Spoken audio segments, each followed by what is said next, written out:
વર્ષ 2025માં અમદાવાદમાં નીકળેલી ભગવાન જગન્નાથની રથયાત્રામાં એક એવી દુર્ઘટના સર્જાય છે કે જેને લઈને પોલીસ વિભાગ અને વન વિભાગના જીવ તાળવે ચોંટી જાય છે અને લોકોમાં ભયનો માહોલ ફેલાય છે. એ ઘટનાથી બલરામ નામનો હાથી બેકાબુ બન્યો હતો. આ બેકાબુ બનેલા બલરામને શોધવા માટે પોલીસ અને વન વિભાગે 1.5 કલાકની મહેનત કરી અને વનતારાની ટીમની મદદથી એ હાથીને કાબુમાં લેવાયો.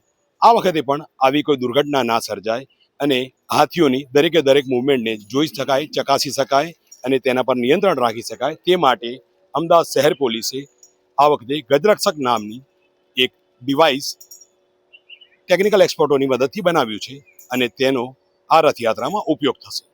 આવું આપને જણાવું કે આ સિસ્ટમ કેવી રીતે કામ કરશે.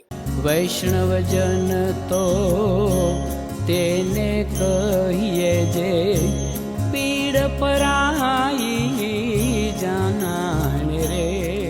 આ જે ડિવાઇસ જે છે હાથી ઉપર લાગવાનું છે, તમામ હાથી એટલે કે રથયાત્રામાં 18 હાથી સામેલ થવાના છે, એ તમામ હાથી ઉપર આ ડિવાઇસ લાગવાનું છે. અને આ ડિવાઇસ શું કામ કરશે?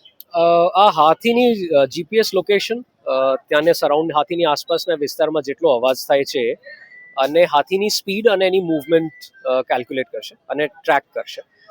કોઈ પરિસ્થિતિની અંદર હાથી જો બેકાબુ થાય તો હાથી ક્યાં જાય છે એ ઇન્ફોર્મેશન ડેશબોર્ડ પર મળશે. તો 18 હાથીની જે લોકેશન છે તે ડેશબોર્ડ પર વિઝિબલ થઈ જશે અને એમની ટ્રેલ આઈડેન્ટિફાઈ થશે. આજે હાથી પર જે કેમેરા લગાવવામાં આવ્યા છે એ કેમેરાની કેટલી કેપેસિટી છે, કેટલા એંગલથી એ કેમેરા શૂટ કરે છે અને એ સિગ્નલ કઈ રીતે આપે છે કેમેરા? રાઈટ. સો હાથીની ઉપર 3 કેમેરા લાગ્યા છે જે લગભગ 180 ડિગ્રીઝનો એરિયા કવર કરે છે. એટલે આગળનો હાથી જે ચાલતો હોય એના ફ્રન્ટ એરિયાઝને કેપ્ચર કરે છે અને એની પાછળવાળો જે હાથી ચાલે છે તે આગળના હાથીને બાકીના ફ્રન્ટ એરિયાને કવર કરે છે.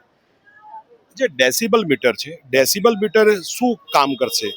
ડેસિબલ મીટર જે છે તે સરાઉન્ડિંગ એરિયામાં જેટલો બી નોઇઝ છે કે જેટલો અવાજ છે એને એના ડેસિબલ વેલ્યુઝ સબમિટ કરશે.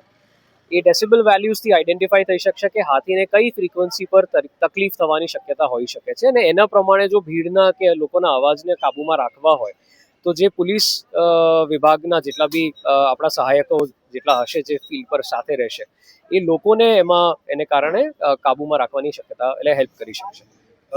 વાત છે કે હાથીની મૂવમેન્ટ જે સામાન્ય હોય પણ જો કદાચ એની ચાલ અથવા તો એના સ્વભાવમાં કોઈ બદલાવ આવે તો એને કેવી રીતે આ ડિવાઇસ શોધશે? એમાં કઈ સિસ્ટમ ફિટ કરવામાં આવે?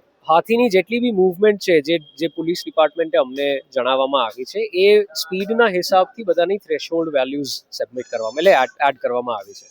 એટલે માનો કે હાથી એક પર્ટિક્યુલર સ્પીડથી વધારે સ્પીડ પર જાય તો એ ઓટોમેટિકલી અલર્ટ જનરેટ કરશે. એ અલર્ટ કંટ્રોલ રૂમમાં ખબર પડશે અને ફિલ્ડના જેટલા બી લોકો હશે એ લોકોને ઇન્ફોર્મેશન આપવામાં આવશે જેને કારણે હાથીની સ્પીડને કંટ્રોલ કરવાનું આસાન થઈ શકશે. આ જે ડિવાઇસ જે છે એ ડિવાઇસ ક્યાં કનેક્ટ રહેશે અને આનું નિયંત્રણ કોણ કરશે? આની જે સાથે જે પોલીસ સ્ટાફ હશે અથવા તો ફોરેસ્ટની ટીમ હશે, ફોરેસ્ટ ડિપાર્ટમેન્ટની, તો એની સાથે સંકલન કોણ કરશે અને કેવી રીતે કરશે? આ આખું પ્લેટફોર્મ જે છે તે કંટ્રોલ રૂમથી ઓપરેટ કરવામાં આવશે, જે આપણે કમાન્ડ એન્ડ કંટ્રોલ સેન્ટર જે કહેવામાં આવે છે ત્યાંથી. અને કંટ્રોલ રૂમમાંથી પોલીસની ટીમ જે છે તે ડાયરેક્ટલી ફિલ્ડ ના લોકોની સાથે કોલેબોરેશનની અંદર ને કોર્ડિનેશનમાં ચલાવતા રહેશે. દસારાજી, આ જે ડિવાઇસ જે છે આ ડિવાઇસ લગાવવાથી શું ફાયદો થશે? આ ડિવાઇસથી એવું બની શકશે કે આ ઘટના ના ઘટે આવી ગયા વર્ષે બની એવી?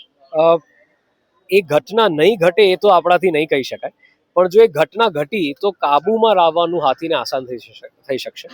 એક તો એ કે સ્પીડ આઈડેન્ટિફાઈ થશે એટલે જો સપોઝ ગ્રાઉન્ડ ટીમે આગળ અપ્રોચ કરવું હોય અને હાથીને કાબૂમાં લાવવો હોય તો એમની પાસે એક કેલ્ક્યુલેટેડ ઇન્ફોર્મેશન રહેશે જેને એ કંટ્રોલ કરી શકશે અને હાથીને કેટલા ડાયરેક્શન્સથી ટ્રેક કરવો છે કે કેટલા ડાયરેક્શન્સથી એને કોર્નર કરવો છે એ કરવાનું આસાન થશે. એટલે ફોરેસ્ટ ડિપાર્ટમેન્ટ જે પોતાની સાથે અમુક ટ્રેન્ક્યુલાઇઝર્સને બધા લઈને ચાલતા હોય છે એ એમને કાબૂમાં લાવવામાં અને સિવિલિયન્સને ઈજા ના પહોંચે એના માટે એ ડિવાઇસ અમને હેલ્પ કરશે.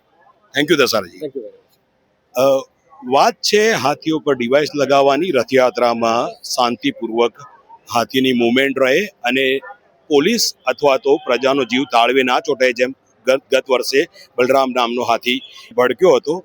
હવે આ વખતે પણ આવી ઘટના નહીં ઘટે એની કોઈ ગેરંટી નથી, પરંતુ હા, એક ગેરંટી જરૂર છે કે આ ડિવાઇસ લગાવવાથી હાથીની મૂવમેન્ટ દરેક મૂવમેન્ટ પોલીસ અને જે સાથે રહેલી વન વિભાગની ટીમ છે તેમાં જે ટેકનિકલ એક્સપર્ટ છે એ જોઈ શકશે અને આવી ઘટનાને જલ્દીમાં જલ્દી રોકી શકે અથવા તો તેના પર નિયંત્રણ લઈ શકે તેની વ્યવસ્થા ગોઠવી દેવાય છે. કેમેરામેન શહાદત મંસૂરી સાથે બંકિમ પટેલ, નવજીવન ન્યૂઝ, અમદાવાદ.